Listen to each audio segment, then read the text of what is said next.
这老爷们一觉醒来，脑瓜子嗡嗡的，再一扭头，哎呦我，地上居然躺着一只老鼠，那把他吓得蹭一下站起来，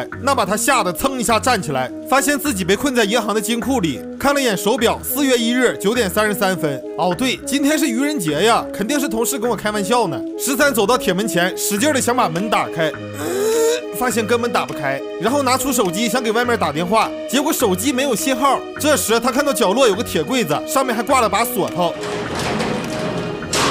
他凑到跟前嗅了一下，突然飞出只苍蝇，把他吓了一跳。那既然是同事跟他恶作剧，房间里就肯定得有摄像头，可仔细的找半天也没找见。行啊，这恶作剧玩的挺真呐，那我就跟这儿等着。这时13想方便一下，于是站墙边就开始嘘，但不久后他就会对自己这一行为感到十分的后悔。时间来到第2天，13睡醒刚一张嘴，嗖一下一只苍蝇飞进他嘴里，那好悬命给他呛的嘎过去。看了眼手表，还是昨天的时间，可早上刚睡醒需要补充水分，要不然对身体不好，这可咋整啊？刚巧13又想方便一下，只见他把鞋脱下来当做杯子，然后站起身瞄准，还没3分钟就接满了38码的大鞋。众所周知，这玩意儿得晾凉了才好喝，吨，哎呀，过瘾，那给喝的呀叫个干净。随后13把小臭鞋穿上，打算在房间里晨练。不得不说13是一个生活特别有规律的人。突然眼睛一扫，发现灯罩里有把钥匙，13站起身，一个大跳把灯打了下来。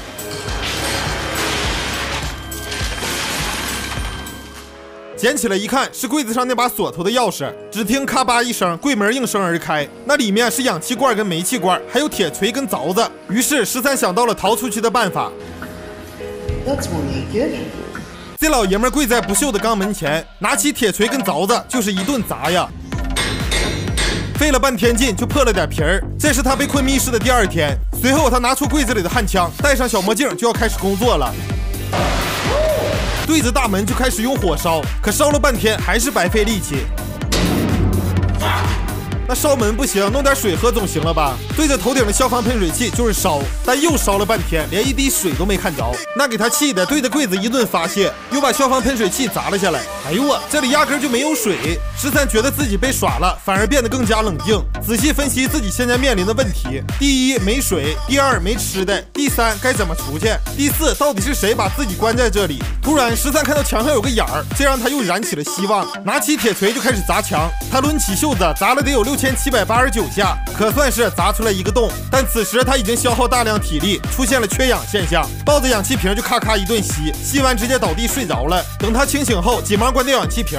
现在他又饿了，可眼下能吃的食物只有那只发了臭的老鼠。为了能活下去，13只能选择吃掉上面的蛋白质。看他的表情，味道应该还可以。随后13又接了点水，一口就给干了。酒足饭饱，13继续开始砸墙。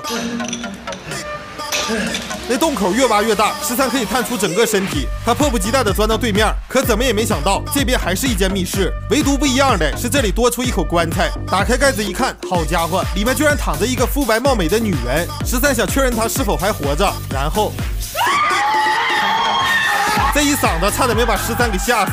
那女人见此情形，怕13对自己有什么想法，顺着洞就钻到了对面。13想试图跟她解释，可难搞的是导演安排他们2个人语言不通，根本无法交流。13看她挺漂亮，就临时给她起个名叫真香。完事儿疲惫不堪的躺进棺材睡着了。这边真香也很快认清了形势，主动过来找13教自己砸墙。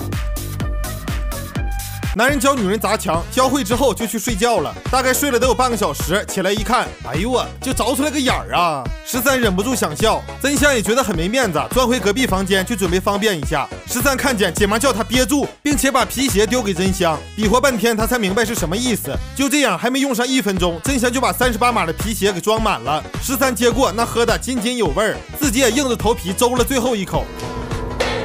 接下来13准备亲自动手砸墙，还让真香在旁边给他唱歌。不得不说，这么干活是真有劲儿啊！突然身后的铁门动了，可他们一回头，铁门又转了回去。而当他们背过身，铁门又开始转动。过了3天，13很快的找到规律，机智的让真香不要回头，背对着铁门慢慢靠近。果然，他们来到门边，铁门已经可以打开了。那么问题来了，这门是谁开的呢？他们不得而知。来到这边，居然又是一间密室，对面还是一个铁门，而不一样的是，这里多了个坟墓。真香尝试转动门锁，可这回还是没有反应。